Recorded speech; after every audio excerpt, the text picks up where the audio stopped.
जगताप साहेब, मागच्या लोकसभेच्या निवडणुकीला 2019ला त्यावेळेला सांगितलं होतं आणि लोकसभा निवडणूक झाल्यानंतर कसं वापरून फेकायचं हेही सांगितलं होतं. आणि त्यावेळेला आम्हाला थोडंसं ते बाल खुशखुशीत वाटलं आणि म्हणून आम्ही त्यांना पदरात घेतलं. परंतु आज ते भाग्य खरं ठरत आहे. आणि त्यावेळेला कदाचित आज माणिकराव जगताप साहेब असते तर मला वाटतं राष्ट्रवादीचं घड्याळ हे कायमस्वरूपी आम्ही गाळलं असतं मिळून, अशा पद्धतीचा आत्मविश्वास मला आहे. कारण की ज्या वेळेला 40-40 वर्षाची विचारधाराची लोक आज शिवसेने पक्षामध्ये येत आहेत, हे काय येत आहे ह्याचा कुठेतरी थोडासा विचार करायला पाहिजे होता. आज तुम्ही स्वार्थासाठी 5-5 पक्ष बदलले. माणिकराव जगताप आज ज्या वेळेला बोलून गेले की महाराष्ट्रातला सर्वात भ्रष्टाचारी कोण असेल तर हा सुनील तटकरे आहे, हे वाक्य त्यांचं माझं. आणि म्हणून मी काल पण सांगितलं की ज्या वेळेला पलीकडच्या काळामध्ये आपल्या मतदारसंघामध्ये काम करत होते त्यावेळेला त्यांचा वापर लोकसभेला केला, त्यांचा वापर विधान परिषदला केला. आणि त्यावेळेला त्यांना सांगितलं की मी तुमच्या आमदारकीला काम करणार.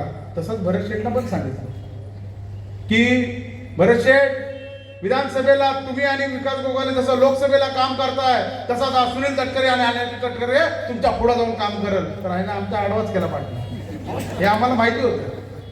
आणि उद्याच्या भविष्यामध्ये पण मी तुम्हाला सांगतो, इथे बसलेल्या माझ्या तिन्ही वॉर्डातल्या लोकांना मी आवाहन करतोय की फक्त हे 5 वर्षाची नगरपालिका द्या, त्यांचा पण वापर केल्याशिवाय राहणार नाही याचा आत्मविश्वास विकास गोगालेच्या मनात.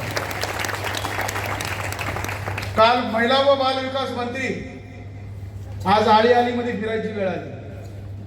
आता त्यांना माहिती नसेल इनामदार आड कुठं आहे, सुतारचाल कुठं आहे, आमचे कुणबी समाजाची लोक कुठं राहतात, पंचशील नगर कुठं आहे. 2.5 वर्ष होते ना पालकमंत्री, मग तेव्हा यांना महाड आठवलं नाही? तेव्हा यांनी काय केलं आपल्या महाड शहरासाठी? आणि आम्हाला प्रश्न विचारतात की 15 वर्ष इथल्या आमदारांनी काय केलं? अरे 15 वर्षामध्ये भरत शेट्टी 350 कोटी रुपये या महाडला आणून दिले, हे कोणी नाकारू शकत नाही. उद्याच्या भविष्यामध्ये मी सांगतोय, आज आमच्या राजू शिंदेवरती आरोप करतायत की हा बाहेरच्या शिगेवरचा आहे, आमच्या भाईबोलेवरती आरोप करतायत की हा बाहेरचा शिगेवरचा आहे. यांनाच कायमचं बाहेरचं केल्याशिवाय राहणार नाही याचा आत्मविश्वास माझ्या मनामध्ये. म्हणजे काय चूक केली आम्ही? मी सांगत होतो त्यावेळेला की थोडंसं दोनात लांब राहू. आता जैन भाईना पण तोच पस्तावा, भरत शेट्टींना पण तोच पस्तावा. आज तिकडे आमचे महेंद्र दळवी साहेबांनी तर मला पहिलेच सांगितलं, विकास माझ्या मुलासारखा, मी सांगतो तसं आहे. बोलो साहेब तुम्ही सांगितलं म्हणून बोलो काम करणार. त्यावेळेस शिंदे साहेबांच्या हातापाय पडले, मला खासदार काढा. भरत शेट्टी मान वाकडी केली असते ना तर हे कायमचे वाकडे झाले असते. परंतु आमची नियत ती नाही आहे, आम्ही प्रामाणिकपणे काम केलं. आज विचारधारावरती आपण लढतोय, विचारधाराची लढाई घेऊन आपल्याला पुढे जायचं आहे. उद्या महाड आपल्याला बदलायचं आहे. आदरणीय कविस्कर साहेबांच्या नेतृत्वाखाली उद्याची होणारी निवडणूक आहे. उद्या काही क्षणाचे 1 तास बाकी आहेत. मी कधी या सभेला आलो नव्हतो नवनगरच्या, परंतु आजची गर्दी बघून कविस्कर साहेब जे तुम्ही बोललात ते उद्याच्या भविष्यामध्ये खरं ठरणार आहे. कारण की सर्व मातब्बर मंडळी आणि सर्व माझी मायबाप जनता तुमच्या पाठीशी आज ताकदीने उभी राहणार आहे. 50% घर सवलत देणार, मग नगरपालिकेचं दुकान कसं चालणार हे तर आम्हाला सांगा. मग 25 वर्ष तुम्ही केलं काय? 25 वर्षामध्ये यांनी नगरपालिकेत केलं काय ह्याचं उत्तर आम्ही त्यांच्याकडे मागतो. त्याचं उत्तर त्यांच्याकडे नाही. बरं, ज्या मंत्र्याने आपल्या तोंडातनं सांगितलं की 25% 50% आम्ही घरपट्टी माफ करू, आणि त्यांच्या रोह्यामध्ये 25% त्यांनी वाढवली, तर आपल्या महाडमध्ये ते 50% माफ करणार आहे. ज्या श्रीवर्धनची निवडणूक लागली तिथली घरपट्टी बघा, ज्या रोह्याची निवडणूक लागली तिथली घरपट्टी बघा.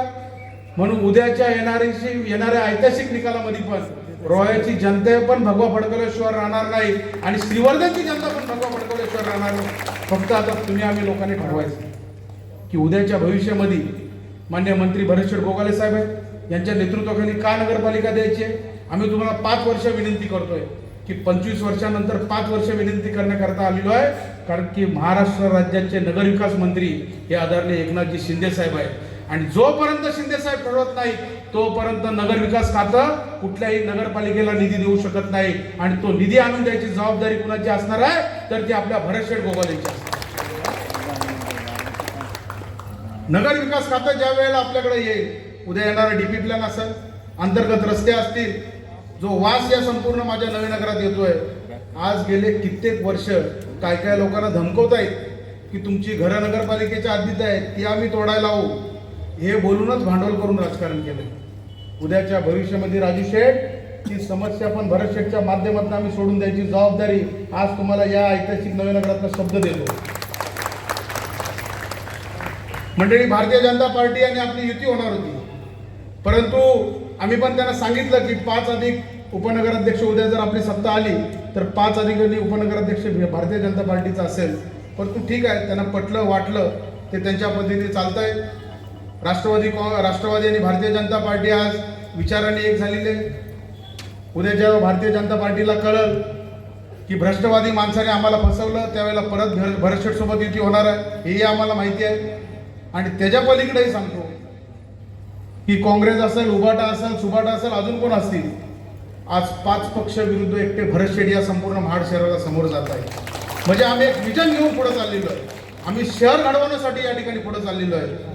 आणि शहर घेऊन जात असताना उद्या तुमच्या सर्वांचा आशीर्वाद, ज्या पद्धतीने पाण्याची व्यवस्था भरत शेठच्या माध्यमातून उद्या होणार आहे, अंडरग्राऊंड इलेक्ट्रिसिटी आपण करणार आहोत, छत्रपती शिवाजी महाराजांचा पुतळा जो आपण सजवलेला चौकामध्ये, आणि विविध, आता कुणीतरी सांगितलं होतं 2016ला प्रमोदभाई मान हलवतात बाजूला, तुम्ही पण होतात तेव्हा प्रमोदभाई व्यासपीठावरती, परंतु भरत शेठ आणि विकास गोगोलेच्या एकदा जवळ आला की तो परत आमच्यातनं तुटत नाही. हा इतिहास आहे आमचा. एकदा माणूस आम्ही जोडला की त्याला फेविक्विकच, त्याला फेविकॉल नाही, फेविक्विक म्हटलं की असा घट्ट असतो. आणि म्हणून उद्याच्या भविष्यामध्ये एक प्रमोद पाडेकरांसारखं नेतृत्व काम करणारा कार्यकर्ता, ज्या वेळेला संपूर्ण काय काय आपल्या शहराला मूलभूत सुविधा पाहिजेत, आणि एक कविस्कर साहेबांसारखा दांडगा अनुभव असणारा नेता ज्या वेळेला या सभागृहामध्ये तुमच्या सर्वांच्या आशीर्वादामध्ये बसेल, त्यावेळेला तुमच्याकडे एकही कारण राहण्याने तक्रार करायचं आणि त्या चाव्या सगळ्या आजच त्यांच्याकडे आम्ही देऊन टाकू. आम्हाला हे मलई विलई काय नको, आम्ही दोघं बाप बेटे समाधानी आहोत. या जनता जनार्दनच्या आशीर्वादाने आमचं घर सुखी चाललेलं आहे.